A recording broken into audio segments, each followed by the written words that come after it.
Pillars of Eternity continues. Well, Well, we're done here at Stormwall Gorge for now. Let's go ahead and move on to Dyrford Village. Seems like a nice place.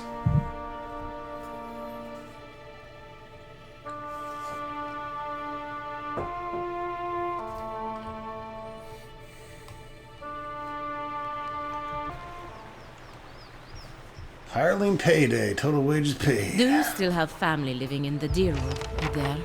no, not these days. Parents left the country years back during the purges. I think about him a lot. It's a shame you and your family suffered, even after the Saints' War ended. You Dyrwoodens certainly have a knack for holding on to old grudges. Alright, here we are at our next village, next town, city, whatever. Not as big as all of Defiance Bay, obviously. However, there is a few buildings here we'll get to visit.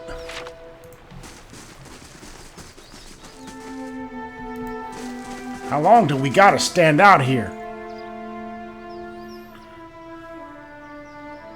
Until we find her, so keep your eyes peeled.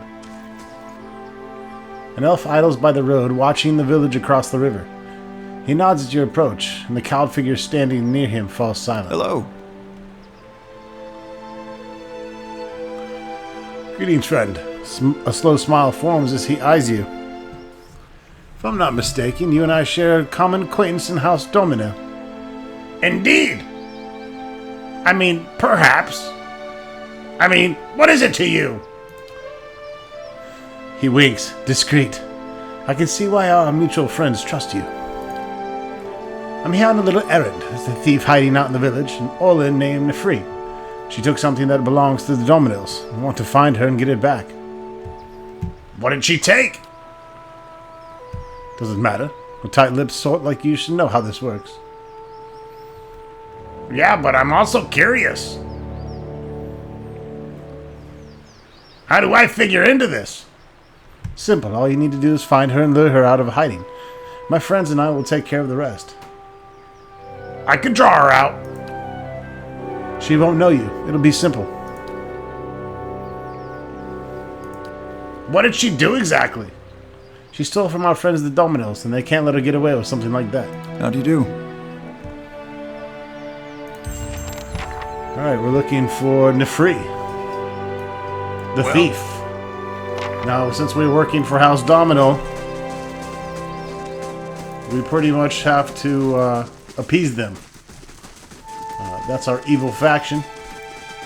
So if they want somebody turned in, that's what's going to happen.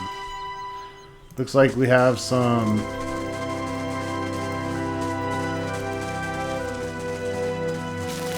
Kickstarter stories.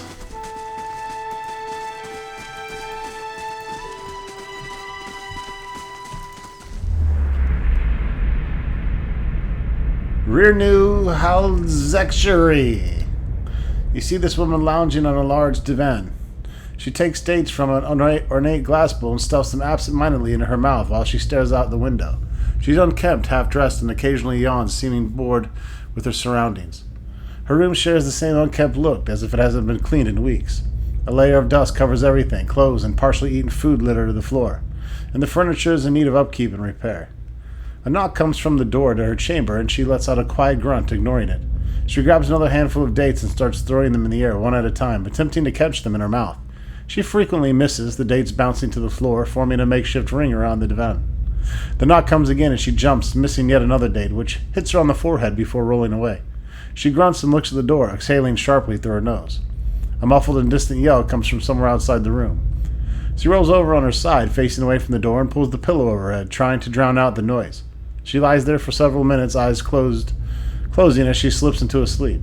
The door opens and someone enters the room, hesitantly making his way over to the floor to stand by the divan. He reluctantly reaches out and touches her shoulder, shaking it gently. The pillow falls from her head and she turns to the man, a confrontational look on her face. Mistress, he says, kneeling before her, we need your help. The woman sighs heavily, rolling her eyes, and starts to stand. She grabs one last handful of dates and walks out of the room, chewing noisily. She looks pretty skinny to be eating all that shit. Vasily Raskolnikov. Vasily Raskolnikov. You see a Zorup gurgle gently as it falls to the ground, the victim of a small blade to its throat. A tall man in dark armor wipes the blade clean on his cloak before padding onwards toward the next guard.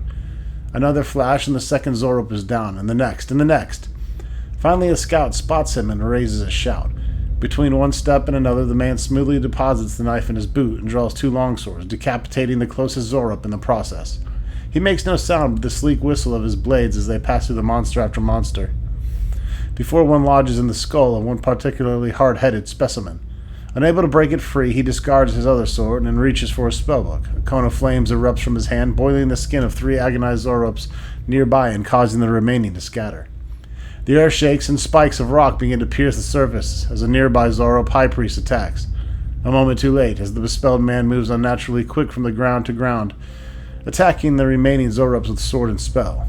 Sweat burns his eyes as he conjures an enormous ball of fire, sending it screaming through the air towards the high priest and her remaining followers. Nothing but charred corpses remain after it passes. He falls to his knees, panting, almost 80 of Zorups falling around him. Just as he moves to get up, the ground begins to shake once more, twice, 3 times. Huge footsteps, and then he dives back behind a rock spike, a returning volley of fire singeing his cloak. The Drake has noticed him. Shit just got real.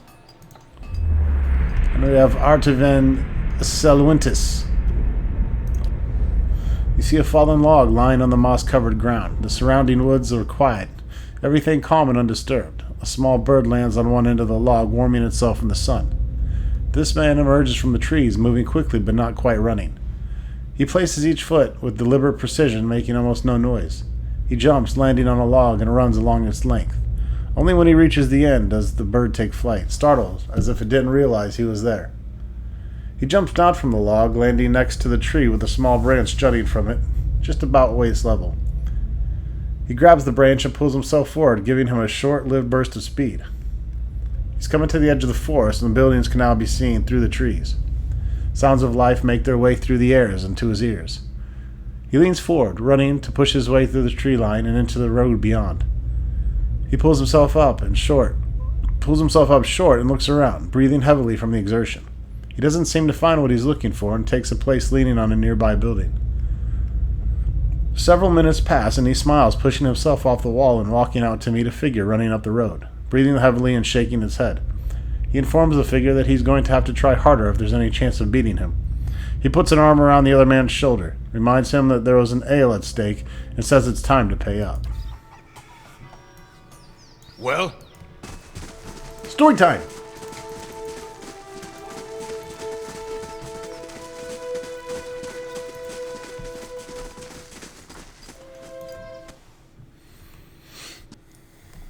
Let us check out the Temple of Barath.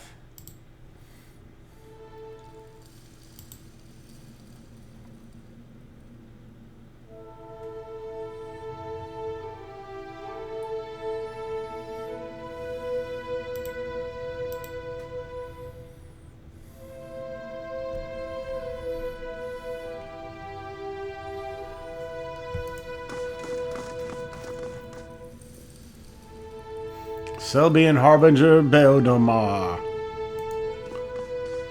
Out with you! I already told you what... I'm sorry. I thought you were one of those ruffians. Someone has put this priest to the test, but one not nearly difficult enough by my measure, an amateur's work. How may I help you? What happened to you? I never saw their faces. Strange, hooded men asking about those ruins. Cleoban Relag. Most of the brigands who come through here asking about the ruins are looking for a few ancient trinkets. But these people knew the name, and they were in a hurry. They wanted to know where Cleoban Relag was. I tried to keep it from them, but I couldn't hold out forever. I don't know what they were up to, but it can't be good. Aloth frowns at you. That does sound like the latent key, doesn't it? Can you tell me where to find the ruins? The Glanfathan tribe that guards the ruins will kill anyone who trespasses there. And they'll retaliate against us, too, if history is any indication. We've had too many fortune seekers stir up trouble of late. If I'm to tell you, I'll need to know your reason for wanting to go. You'll tell me because I'll give you and your assistant another beating if you don't. Berith, forgive my cowardice. Here. You'll find the ruins here. And may the creatures dwelling inside make short work of you. We'll see.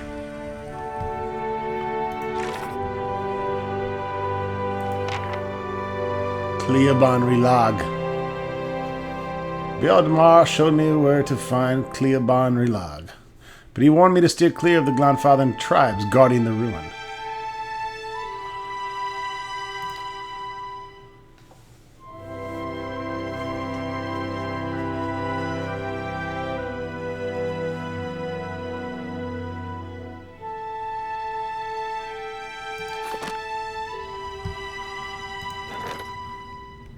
The page of turn, Kana finally returns.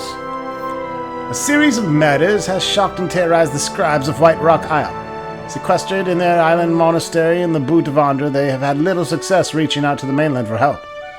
Though renowned for their integrity and artistic talents, the scribes may be unknowingly harboring someone who is attempting to sabotage their work on forbidden books. After failing to prevent 2 additional deaths, Kana and the monks were able to track down the murderer, a secretive scribe of the order that the other monks believed had died years ago. In reality, the scribe had been hiding in the catacombs beneath the monastery and progressively destroying heretical works that he believed spread lies about the origins of the gods.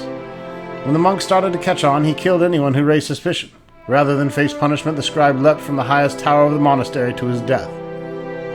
In the scribe's subterranean laboratory, Kana discovered several suspicious vials of thick brown fluid. The monastery herbalist defined it as a potent poison, the same that had likely been used to kill the monks. So we got almost 3,000 experience and some blind monk venom, a virulent poison. We can apply it to our weapon and it inflicts raw damage over time. It temporarily leaves the victim blinded and sickened.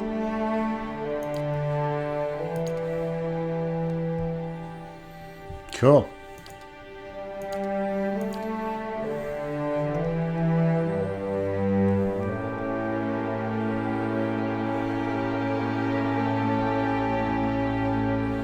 Still working on our woodland trails. Talk to Beldemar. No one trusts me with anything more than lighting candles.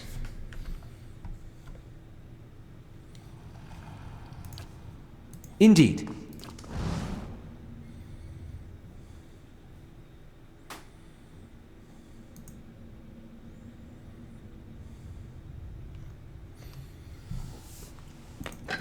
I don't think I get in trouble for looking. Not worth even my time.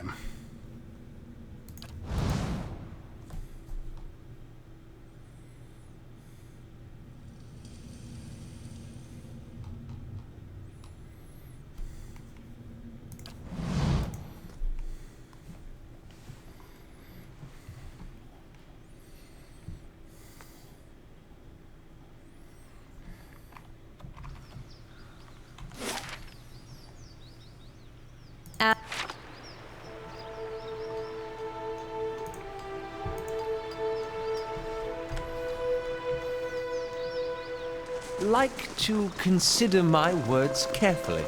You should really hear yourself talk, amigo.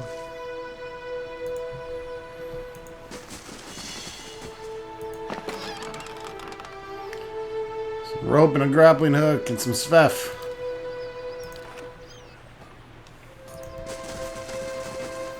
Whoop-de-doo.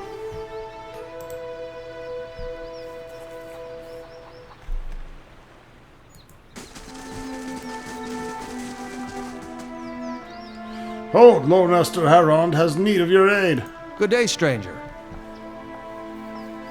Guard gives you an appraising eye. You recently come to Dyrford, I take it. I don't suppose you saw a young elven noblewoman on the road. I'm stuck in this wretched place with the rest of my unit until we find her.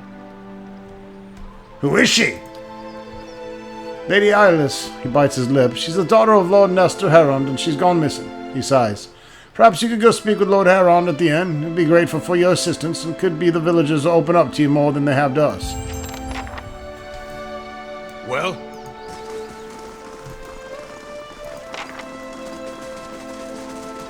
Welcome.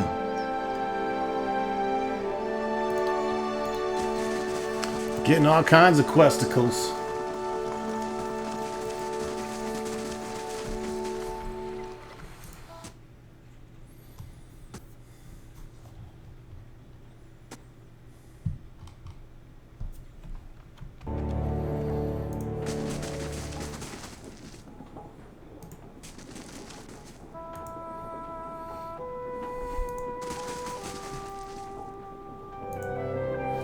Mill slowly grinds at the away at the trough of grain. A blade in the dark.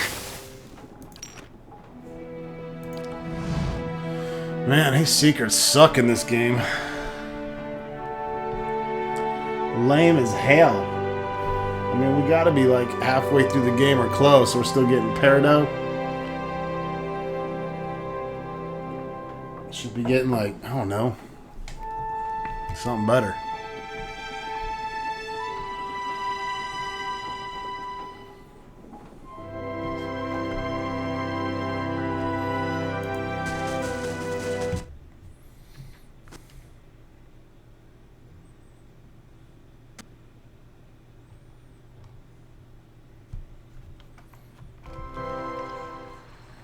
You seem preoccupied with details, Olaf.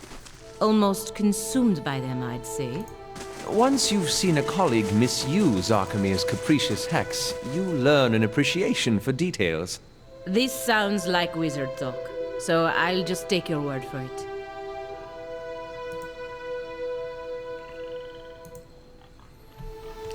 It's Rumbald. A man paces angrily in front of a wrecked animal pen, his sun-weathered face twisted with ire. He's so wrapped up in his fury that he doesn't seem to notice you. Gallowing, slobbering beast, blazing bloody effigy, thrice damned salty wench and her soggy. Watch where you're going, you raging fool! He spins to face you with his cheeks puffed up and red. Why all? He takes a deep breath and lets it out slowly. Not your fault, I'm sorry, temper's getting the better of me again. But with all of my few runts gone, my pen destroyed, the color rises in his face again. What am I supposed to do? I've had enough of your tone, farmer! He bites his lip and closes his eyes. His nostrils flare with each quick, angry breath. Wife's always telling me to mind my temper. Just breathe deep and count to 10, he sighs. An ogre moved into the area not long ago. Folk have been seeing glimpses of the tracks out in the woods, but it seems to be staying away from town. Or so we thought, until it made off with my pigs. Now everyone's afraid it's going to develop a taste for kith if it hasn't already. What do you mean to do now? I know it's too late to get my pigs back, but I'd set my mind at ease to see that thing's head shorn from its neck. In fact, you bring its ugly pate to me and I'll trade you for something that's of less use to a farmer like me than to a rowdy-looking sort like yourself. What do you know about this ogre? It's the same as any other, I'm sure. A big, ugly son of a bitch with a nasty temper and an appetite to match. Trigil could tell you more. He claims to have seen it in the wood. You can find him in the shop, right next to the broken tower. Regardless, I'm sure it's nothing a big fellow like yourself couldn't handle. Need something else. Been sent to find Nifri. You know where she is? Never heard of her. Cool. Then you don't mind if I eat some of your pigs?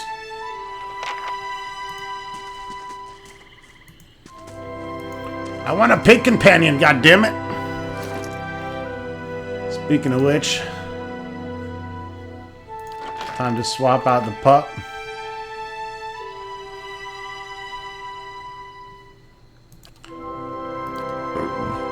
This thing's annoying that it doesn't stick on what I tell it to stick on.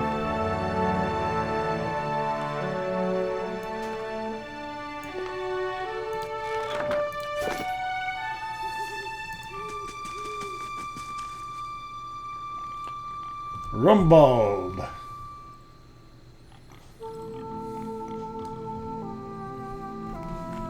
Yes.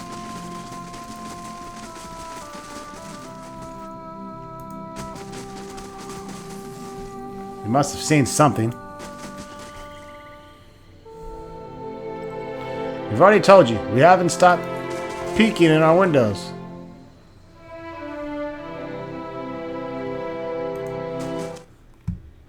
Alright, so, you know, all kinds of shit is going on here, obviously.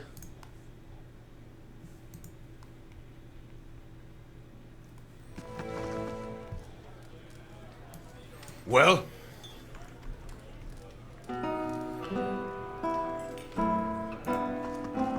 I just want to find her.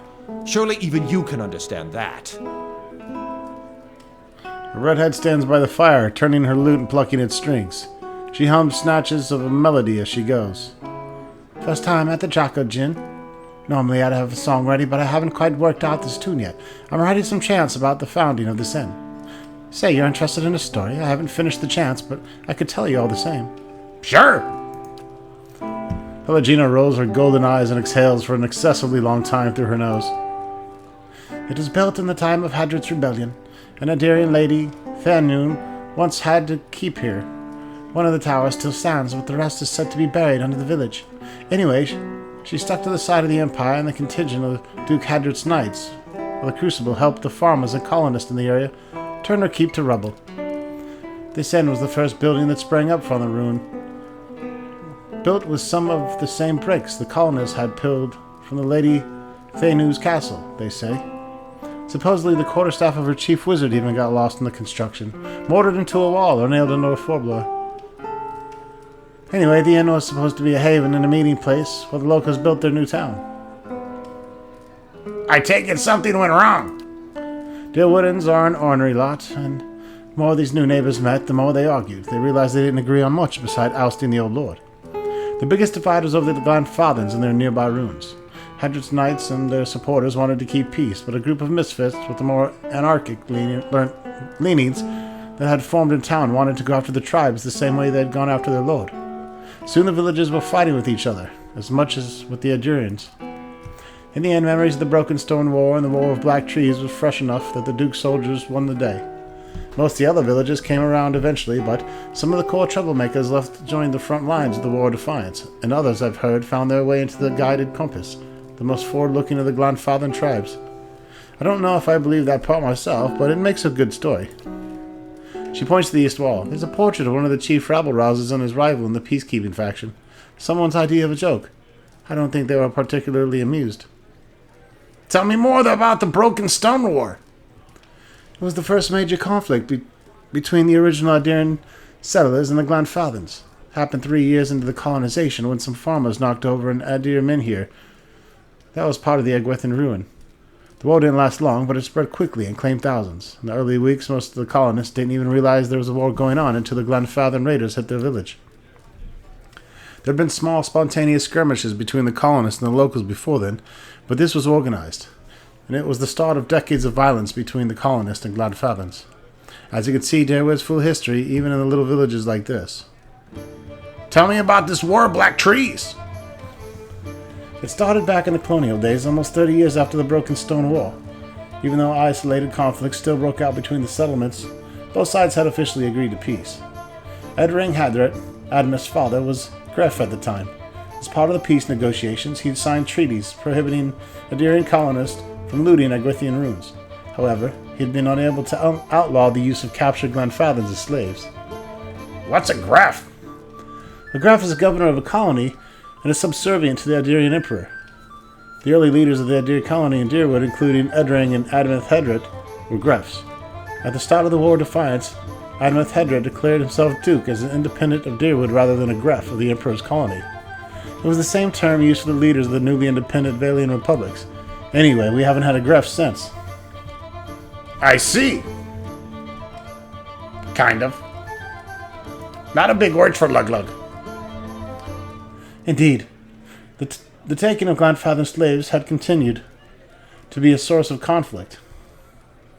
It came to a head when Imperial agents aided by the certain earls in Dyrwood began looting the ruins again. See, the Empire had never actually agreed to Hedred's treaty on the matter, and the recent succession of the Valiant Republics likely left them eager to weaken Hedred's position. The looting sparked a brutal slave uprising and a guerrilla campaign among the Glanfathans. Edric Hadret was too old to lead forces into battle, and so he sent his son Admeth. Admeth made a costly but effective decision that ended the war faster than anyone could have imagined. He burned the forest near the Icy Inn River to keep the Glanfathan warbands from retreating. Thousands of Glanfathans died, and Admeth repeated his scorched earth tactics in the following months. He wore down the remainder of their troops. To this day, over 150 years later, there are still sections of the Dyrwood where the trees are nothing but bare charred trunks. We're decent folk, my lord. Perhaps you should leave and check the wilds. As you wish. Lord Heron's looking for his daughter. The man wears the deer-style robes, simple but elegant. His fine leather shoes look like they were made for pattying around indoors, yet they're caked with mud. He yanks out a lock of hair twined around his silk-gloved finger. His fine features are etched with anxiety. My child is out there. Do they not understand? Huh? What's she look like? Is she 18? My lord, we're doing everything we can. Unfortunately, these villagers... Beasts take them all. I don't care how you do it, but find her. Your child is missing, I take it. Yes, Lady Alice. My daughter. That sucks. I've asked around, but nobody in this mud hole has any concerns beyond their swine. They turn my men away like beggars and seem downright pleased to be of no use. But you're not one of my soldiers. And you look like you're used to getting your hands dirty, if you don't mind my saying so. My lord, a mercenary. Haran raises a hand to silence the man. If you find her, he nibbles the thumb of one silk glove. Tell her I won't be upset with her. She can come back and all will be well. I just want to make sure my Elise, my child, is safe. Nothing in the world is more important to me. Tell me about yourself. I'm Lord Nestor Harrond of Defiance Bay. My family has been prominent there since Imperial times. Our primary estate is on the outskirts of Brackenbury, but we have holdings in New Haomar as well. Those went to my sister and her husband.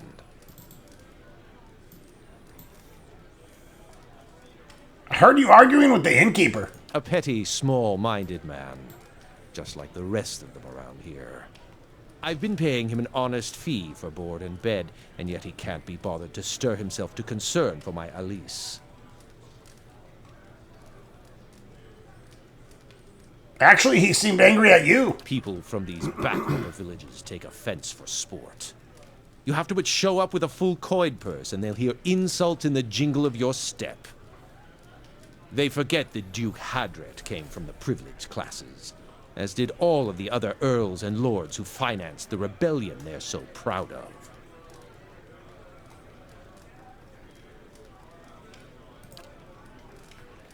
This is why I'm hoping you can help. He tugs at a lock of hair again. I should have never trusted these people around my daughter. Elise.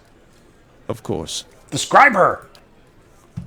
She's a striking young woman. Bears more resemblance to her mother than to me. She's an auburn hair and delicate, well-bred features. She must be, 28 or 29 now. Tell me about her disappearance. We stopped in Dyrford for a few days. On our fourth evening here, I was making plans to continue our journey. Lady Elise was feeling unwell and went to bed. When I retired a couple hours later, I found that she had vanished. None of my men had seen her go, and no one at the inn knew where she was. Since then, my people have been combing the village, but we've yet to find a clue, and locals have been no help. Why did you and Elise come to Dyrford? It was merely a stop along the way to Ina's rest. However, she took ill shortly before our arrival, so it seemed prudent to allow her a few days to recover. What's in Ina's rest? He frowns as if about to protest, but he gives in with a sigh. Lady Elise has reached an age where it is prudent for her to marry. Given this legacy business, I can't let her fertile years slip by, nor do I want her womb to fester in the presence of so many Hallowburn. There are better roads along the Sword Coast. I mean, wow, too much Forgotten Realms playing. There are better roads along the coast. Wouldn't it have been easier to follow them to Ina's Rest? If I thought that, I wouldn't be slogging through the forest, would I? He waves a hand. The main roads are clogged with people fleeing one way or another, trying to escape Waydwin's legacy. It'd be difficult for a caravan like mine to pass without incident. At the time, it seemed prudent to move quietly along the backwoods. Where's the rest of your family? Surely they wouldn't want to miss your daughter's betrothal. Lady Herond is ill-suited for travel, I'm afraid, and unfortunately Elise has few other close relatives. My sister and her husband, Elise's aunt and uncle, of course, have been visiting Nadir these past months. He rubs his knuckles. As for a sibling, Elise has none. My wife has only given birth to Hollowborn since Elise, that is. I see. Okay, Elise. Guess that's all we have to look for. Dude's missing his daughter, but it doesn't sound like he's giving us the whole story, that's for sure.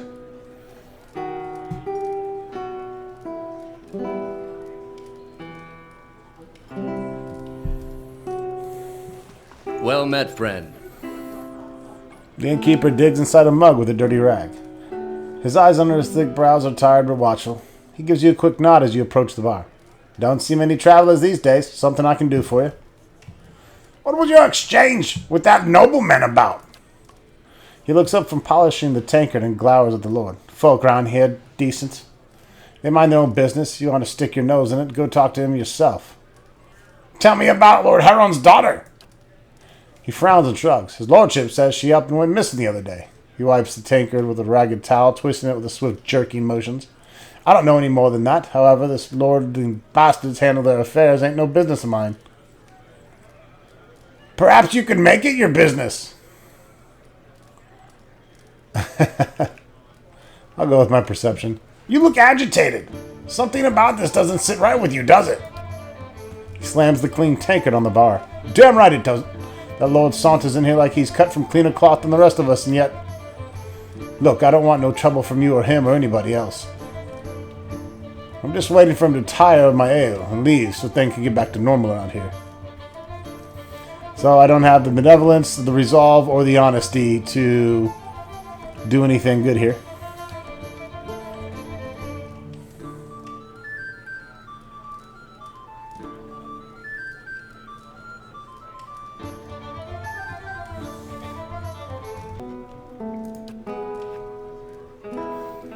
Make sure you close your window if you're on the side facing Trigill's shop. Wow, +2 might, +2 +2 constitution, and +2 intellect. It's nice.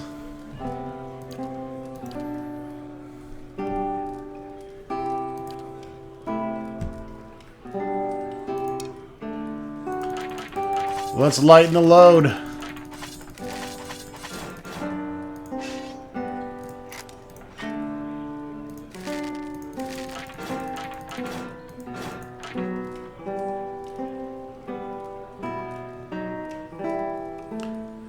Better double check my bows there, actually. Let's see. Just different types, it looks like 20 to 31. I'll go with the war bow over that. Fuck to go.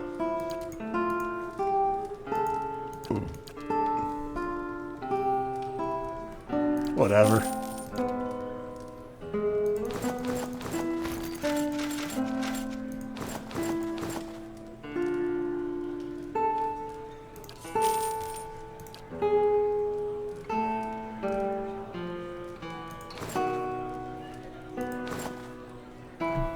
It must be going back into our party, yeah.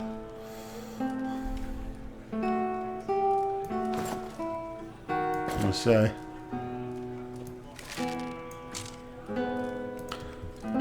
Okay. Can't just put it back here, Jesus.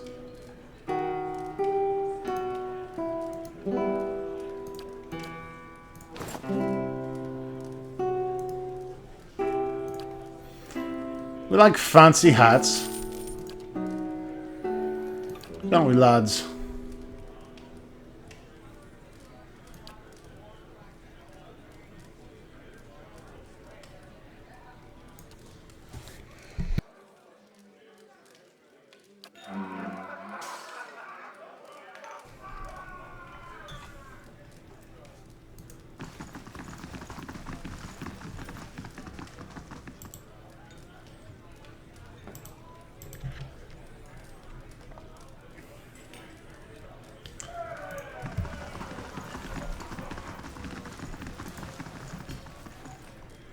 The portrait depicts a man and a woman dressed in Nadir garb that would have been in the style a century ago. The heavy frame has been battered, and the plate that once bore the patron's name has been scratched out. They share a passionate embrace which seems at odds with the disgust on their faces.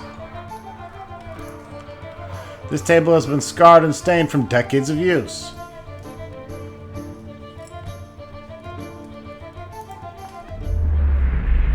Now we've had enough of that this episode. Thank you. Fuck off. I like reading those once in a while, but they definitely break up the immersion of the video.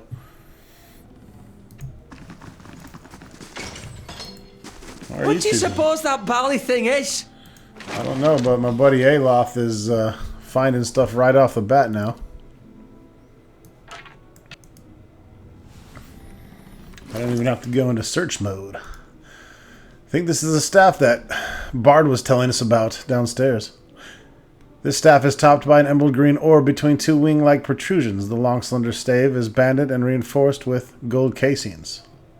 It is the Guildmaster's staff. Grants restore minor endurance, 3 per rest. Slow interrupt, 17 to 25. A little bit of extra reach. A little reach around, you know what I'm saying?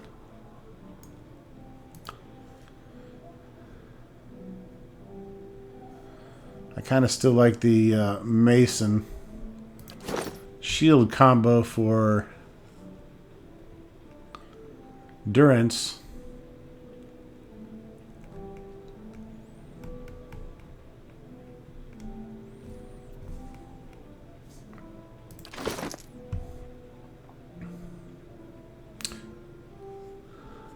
Yeah, I don't know.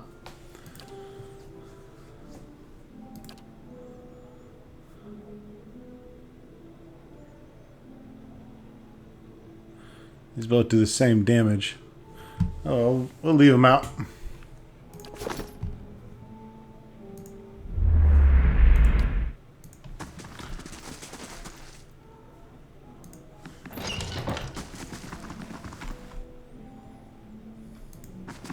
Come on in. Close the door. Aye? I'll have it in no time. Got a master thief in here. I'll have it in no time. The work of a moment.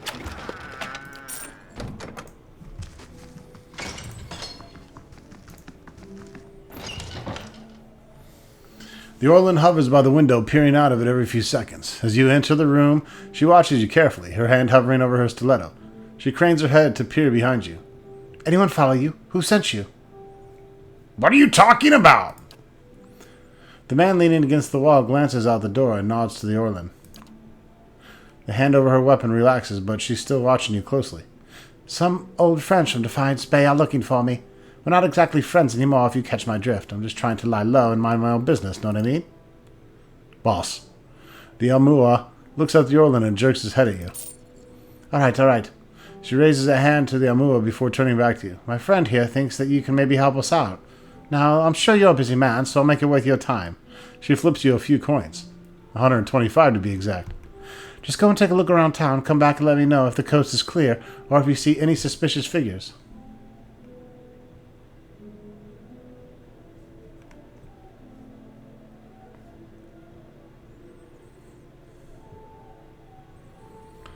We could just attack her outright. I'll report back if I find anyone skulking in the corner and cackling maniacally.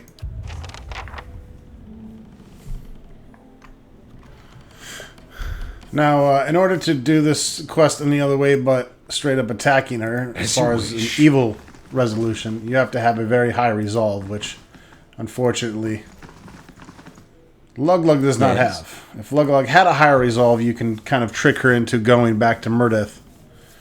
Whatever his name is. Medrith. But in this case, Luglug does not have that option because his resolve sucks. 3. Reflects a character's internal drive, determination, fearlessness, and the emotional intensity they can project to others. It's kind of odd that we gave Luglug, I guess, such a low resolve on this, because normally this is something we would think he's very driven, very determined, very fearless, and very emotional. But for min-max reasons, we stripped him of his normal resolve. Mental intimidation, leadership, and convincing performances, Luglug, that not so much. So that was okay that we lowered it for that reason. And it helps him maintain concentration, contributes to will and deflection. Him being a berserker barbarian, again, we erred on the side of caution and went with low resolve.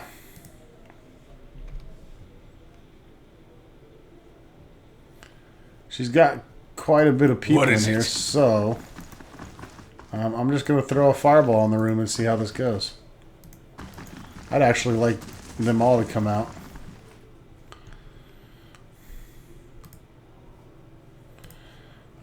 And I'll go ahead and try talking to her again, just in case. Gods keep you. You can be honest. Oh, here, this will work. Maybe they changed it. Head west toward the temple. That way's clear. That's a lie. You're working for Medrith. I know it. I should kill you right now.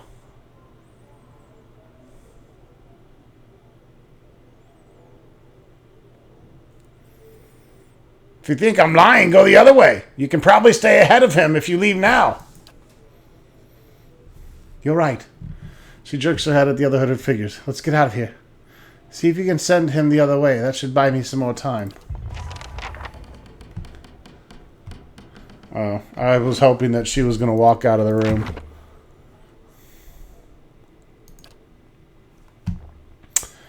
That's no fun. But as you saw, you needed the 16 resolve to kind of fool her. Of course. Kind of hard to tell.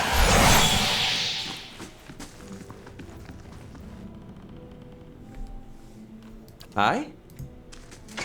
I shall.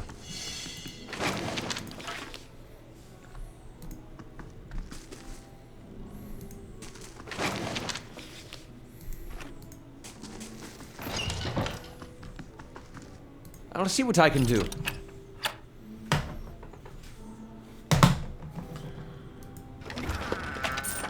I'll have it in no time.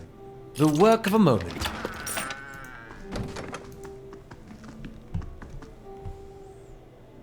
Yes.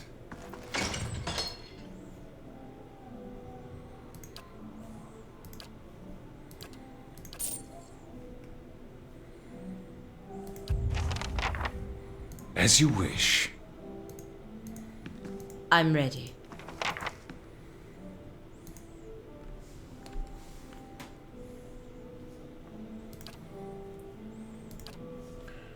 Roundstock's got all the fireballs now.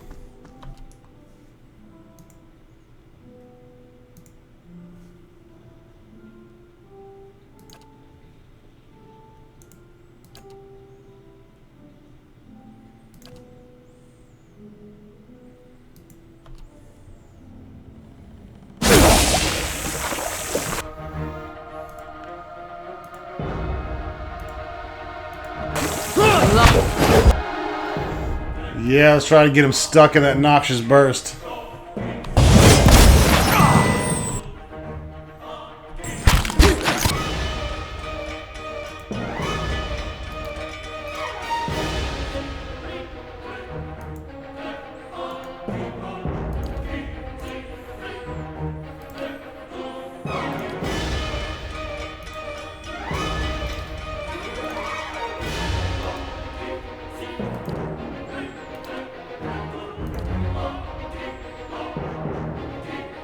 She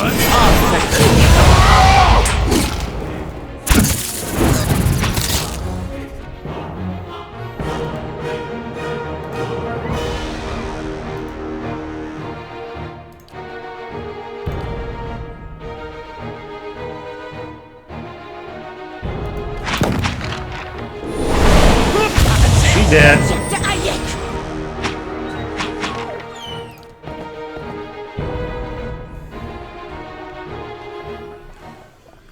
Can't let House Domino down. The Fated Grimoire. With more spells like Merciless Gaze and Wizard's Double. We'll take those off your hand, thank you.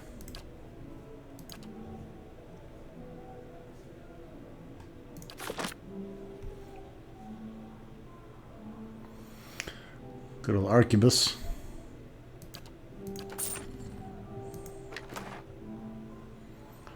Night Runner medium armor.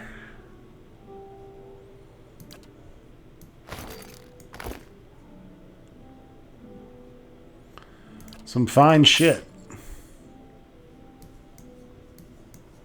As you wish.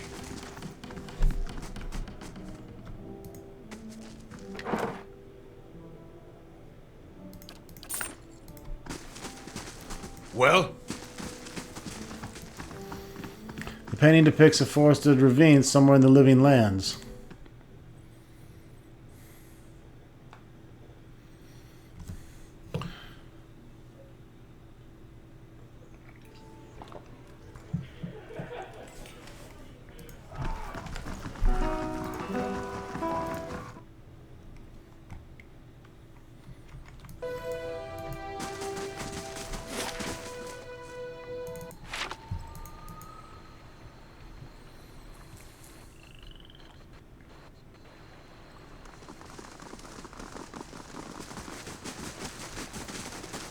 Gods keep you.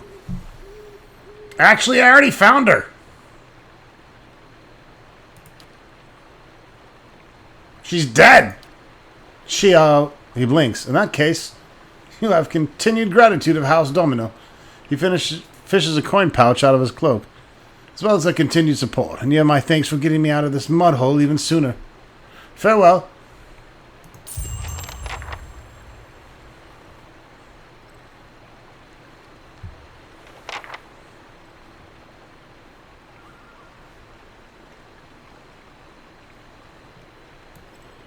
Yes.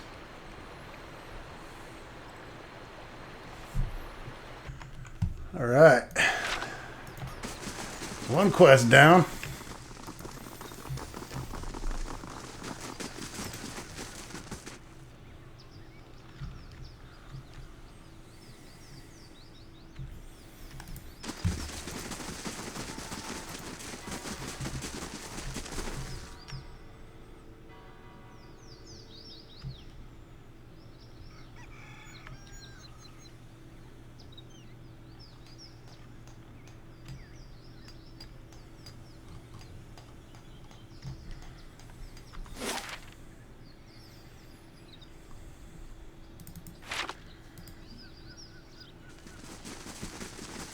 She's been missing for days.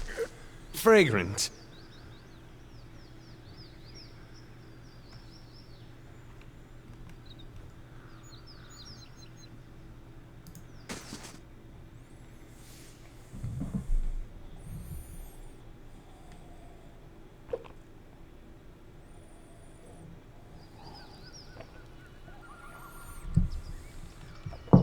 I can't find it anywhere. We'll talk about this later. Get back to the dyes. I'll take care of our customer. Gods keep you. A sturdy, broad-shouldered man wipes his hands on his slacks. He reeks of the same foul compound wafting from the vats, and his arms are stained with dye. You looking to purchase some leather? Rumball mentioned something about an ogre. He's hardly talked about anything else since those pigs of his went missing. The whole town's been worried about that monster. People are starting to see shapes in their windows at night, hearing its growl and the snoring of their mates. It would put a lot of minds to ease if someone got rid of it. He scrapes a red pigment under his fingernails. I sometimes venture into the wilderness, collecting ingredients for my dyes, mind you. I've seen tracks east of here, near the river. There couldn't have been anything else. He wipes a splotch of dye from his elbow. The shirt tail. Something else you need. What can you tell me about Elise Herond? He shrugs. Only that her father's men have been banging down doors and stirring up trouble looking for her. I've never met her myself. What's in the collapsed tower? It's collapsed. Nothing. He rolls his eyes and shrugs. A few hides on stretching racks and tallow stenglers is always grumbling about. The rest of the keep's dust just like the fool lady Thanu who tried to hold it. There's a bard at the end who'll tell you the whole blazing story if you want to hear it. Show me what you have for sale. Ooh. Girdle of mortar protection and trollhide belt. +1 endurance. This belt has been crafted from the mossy hide of a forest troll, with intertwined vines and leaves forming a solid and resistant piece of clothing. Any damage done to the belt tends to be obscured by new growth, for the moss and small plants which grow upon the belt retain some life, though the resulting effect is something like wearing an herb garden around one's waist. The piece of hide holds some of the troll's power, granting the wearer the creature's ability to recover from wounds. Minus 27% crit damage taken, often purchased by soldiers with the meads. These belts are laden with charms granting protection to the wearer. Though a simple band of dark leather, this particular girdle provides a defense against killing blows, turning a blade aside at a final moment, or else cushioning a strike from a blunt object.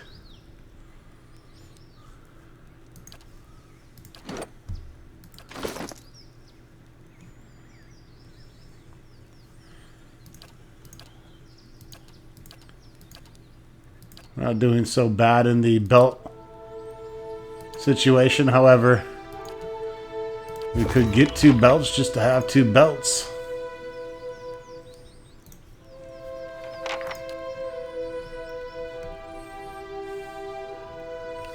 I mean, for $1,600, why not? We got the money.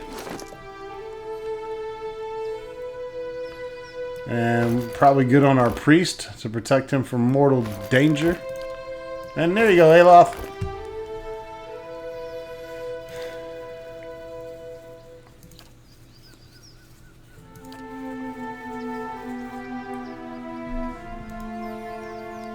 I think this is probably better overall for Eder. And of course, Luglug has to have the Berserker belt.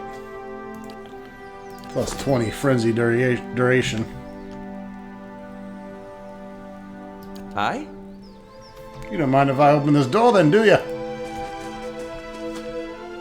Stay out of my private quarters. Goes for you and Huron's bootlickers.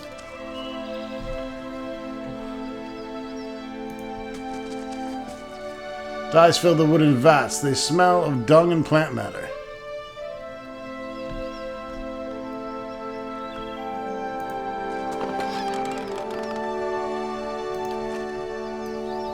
What is it?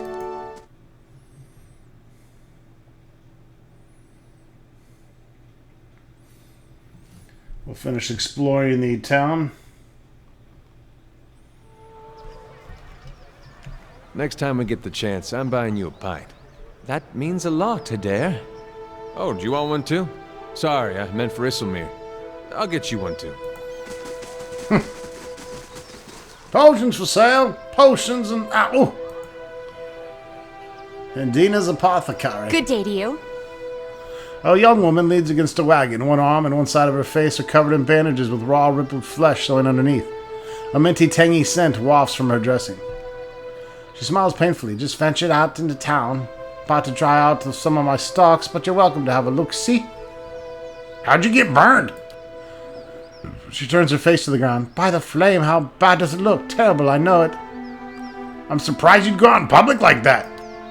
She looks up sharply. Don't have much choice, do I? No one's gonna run the shop for me.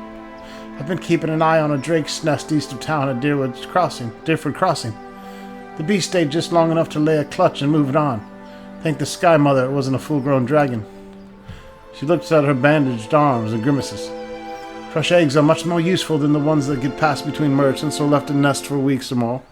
and that clutch looked to be at its peak. Thought I'd see about getting an egg, but I didn't realize so many of them had already hatched, or that young worms were so territorial. What's so special about these eggs? They're one of the strongest tonics I know, known to Kith. If you leave out Carol and Golan, of course. Not saying anyone should take that. But dragon eggs are known to make the Kith bold, purposeful. Some even think they'll protect from beerwalks. She shrugs. All I know is everyone's pining after potions made from dragon eggs. But the damn roads can't reach none of my supplies, so I'm stuck with whatever I scrounge up in the wood. Deer cap, river reed, and the like. I could get some eggies for you. Cruel, too. She keeps her gaze steady, but you see hope kindling in her eyes and twitching to the corners of her mouth. Really? I didn't think you'd want to help with something like this, but I won't turn down the offer. She bites her lip. If you really mean to go after it, I'd certainly pay you. Just remember, big as they are, dragon eggs are fragile. There's a lot more that I can do with a whole one. Gods keep you. Anything else I can do for you? I've got some handy ointments if you're braving the roads anytime soon. Actually, I'm looking for a missing noblewoman. Oh, the Lord's daughter. She was a new shade of green when I saw her the other morning, chatting with the Tyrgill she was, just outside of his shop. She points at the crumbling shithole behind you. You're talking about morning sickness. Was she pregnant? She sighs. Aye. And worked into a state about it, she was. The girl was so sick she didn't even notice Tyrgill's stink. I offered her some herbs to take care of the problem. Thought it might save her the trouble with her old man, but she wouldn't have it. Lord Harron said she was ill from travel. There weren't no road sickness, trust me. I know it when I see it. What was wrong with her? No offense, but I hardly know you. I'm not one for gossip, and I certainly don't want to cause the poor girl any more trouble. Good day, stranger. Show me your titties! She steps aside. Sure thing. The shelves of her cart have all kinds of shit upon them. Just nothing I'm about to spend money on.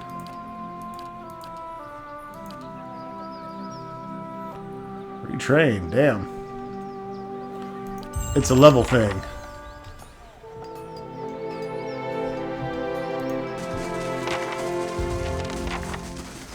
The woman looks briefly through you as if she doesn't know you're there. I'm ready.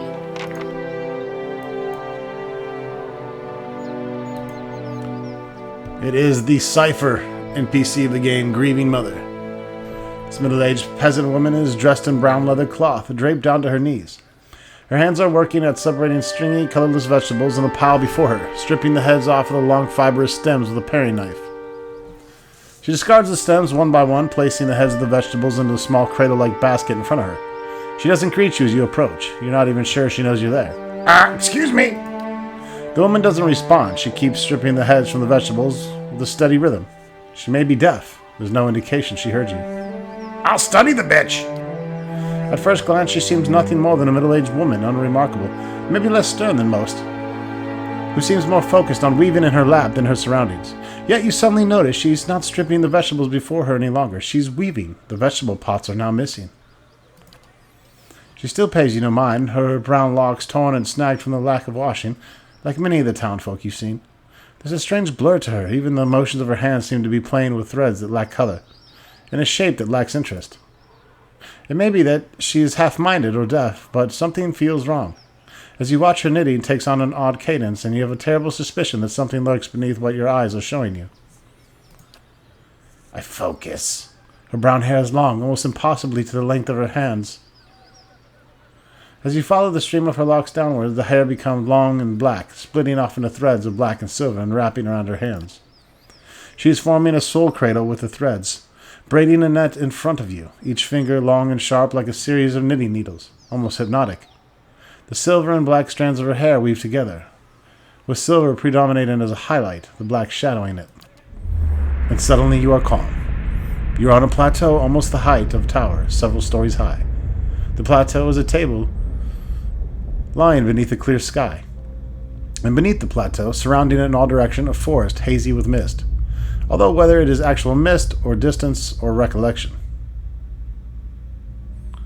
Resting in the curve of the natural arc above you is a great copper bell, half again the size of a man, hanging at attention, as if looking down on you in the event of falling before you.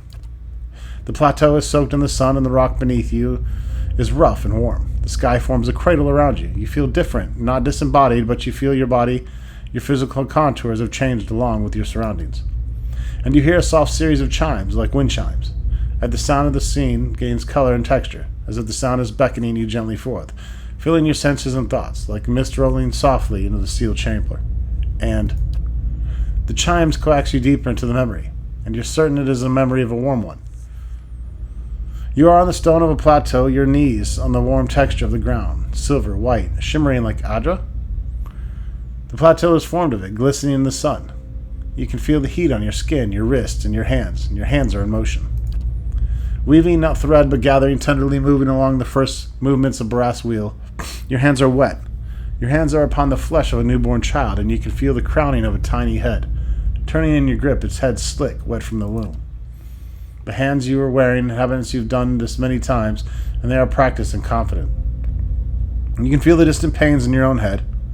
As the head emerges, a stream of fluid from the womb helping the newborn slide forth, and a woman's labored breathing crying out. As your hands move, you hear the sound of chimes, clear, cutting through the haze of memory. You cannot see where they are coming from, but they are close, and they are meant as a comfort. Of that you are certain. And coaxed by your hands, every movement causing the chimes to sound again, almost eagerly the child comes forth, and as it does, your hands are in motion, weaving, moving along the length of a soft, wet rope. No, an umbilical cord, from the legs of a naked woman before you. You are holding a small child, still wet from the womb before you. Did Luglug just deliver a baby? The child cries out, its cry full of life, full of soul, the ringing of chimes echoing in his thoughts, filling it with its welcome. The soul is blurred at the edges, as if you're viewing a soul from within a soul, but it is there. It is alive. The woman before you is weeping, and at her first cry, her hands reach out for it. You surrender the child to her in something you have done many times before, and as your hands move, the chimes echo the movement, and you realize the chimes are hanging from cords on your wrist. And where they once echoed in memory, they are now echoing in the child's mind as well. The chimes are intended to welcome the child, to be the first, gentle greeting of the world, a soothing sound guided by tender motions of your wrist. You are helping to weave its thoughts, its perceptions, and experience. The experience. The woman laughs with a ragged joy, laughing from a parched throat. Her emotion seems soothed, but the physical demands of labor have left her exhausted. But the child is here, the child is safe, and atop the plateau is peaceful, calm, distant, flattening out as the memory persists. With effort, the scene bleeds of color, and your mind becomes your own again. There's no pool, no anchor, yet the sound of chimes remain. As they existed in the memory, they sound here as well, and they are hanging from woven braids on the wrist of the woman before you. Even as your head is spinning from the touch of her mind, the sound of the chimes on her wrists are sharp and clear, as if coaxing you back to the real world. The woman still sits before you, but she is nothing like what you first saw. She's wearing black shredded garments that drape over her form like streamers. Her hair is streaks of blacks that run through with silver. Her age is almost impossible to tell. She simply feels old, like a crumbling watchtower. As she lifts her head to face you, you see that her hair is draped across the front of her face like a veil. What you first saw of her was a mental glamour of some sort, unconscious, and you realize what you see is not the world sees. You are perhaps the first one to see her true self. Still, you don't sense the threat and the realization. If anything, you feel a sense of relief from the figure. You can hear her thoughts as she is glad to at last be seen. What did you do to me? I am seen, but the eyes of others do not remember. You were the first to see me as I am, the call stripped aside. There's a light touch in your mind, a caress, and her left hand mirrors the motion of the touch. Reaching up to the air between you, you hear the chime on her wrist sound softly. Her hand moves as if pantomiming, resting on your cheek at a distance, and she speaks softly and slowly. Your memories. Cadence of wheels on a caravan track. Fever. Questions by running water. Violence in a night's campfire. Arrows in the dark. And fleeing. Falling rock and cracking stone. And a storm. The storm. The storm that brushed you. Did its screaming wake you from your mind's cradle? Your memory of it is painful. Its cry is difficult to ignore. It's like a child. Many children crying out. I encountered a Biwak, yes. And it did something to me. It tickled my nuts. Her hand withdraws shyly, the chime sounding softly once again. The woman stands uncertainly, as if she's been sitting for some time, or is too weak to bear her own weight. You notice her cheekbones are tight, her face not. Yet while her stance is weak, she seems determined to stand before you. You are able to see me. It is almost a question. You suddenly realize she doesn't seem to know what you saw when you looked at her. The image on the plateau. Yet the image was so clear, so sharp, you're surprised she didn't feel you there. To see me is a rare gift. A watcher's gift. I've never been able to do that with a living person, except with you. So many questions, thoughts, whirling like storm winds. That storm still roars through you, deep beneath your thoughts, yet muted in secret, like an underground river. I cannot tell if it is carving new channels, or eroding what keeps your true strength buried. The fact that you could hear it at all, survive it, is something few have ever done. Your power will grow stronger with each soul you touch, as it allowed you to reach out to mine. There's a silence, and although it seems to last for but a heartbeat, in your thoughts it stretches out between the two of you like a pool between your minds. You blink, take a breath, and then you realize she wants to ask you a question, yet can't form the words, as it's assembling them is painful. Or there's simply not enough pieces. Do you wish to travel with the mighty Luglug? You feel a wave of fear, gusted with the strength of relief, although oddly her expression does not change. The fear dissipates, and you feel the strength and certainty, as if the plateau from her memory lies beneath you and the calm sky looks down upon you. Cool story. Go to my stronghold, biatch.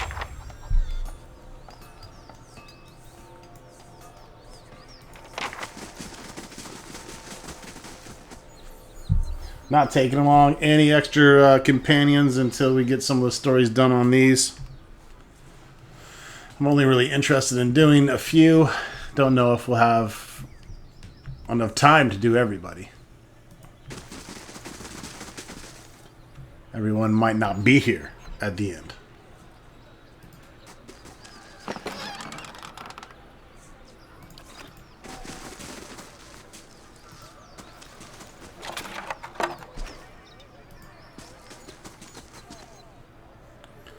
Arms and Armory.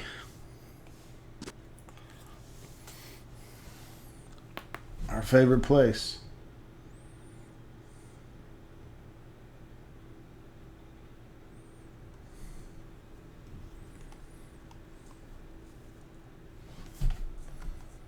Hello, Winfrith.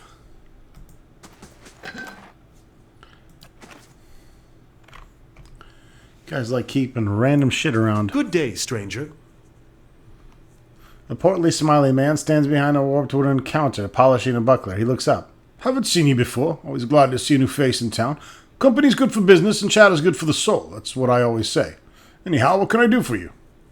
I'm looking for a young woman named Elise. That lord's got you asking around too, eh? At least you ask politely enough. Bad enough having a small army moving to town, but then they start throwing their weight around, telling you your business. That's the problem with these lords. They think their money and their family are entitled them to some kind of special treatment. They expect everyone to fawn over them the way their servants do. No, sir. That's not the kind of people we are, not in Deerwood. We broke away from their deer to get away from that kind of shit. If they think...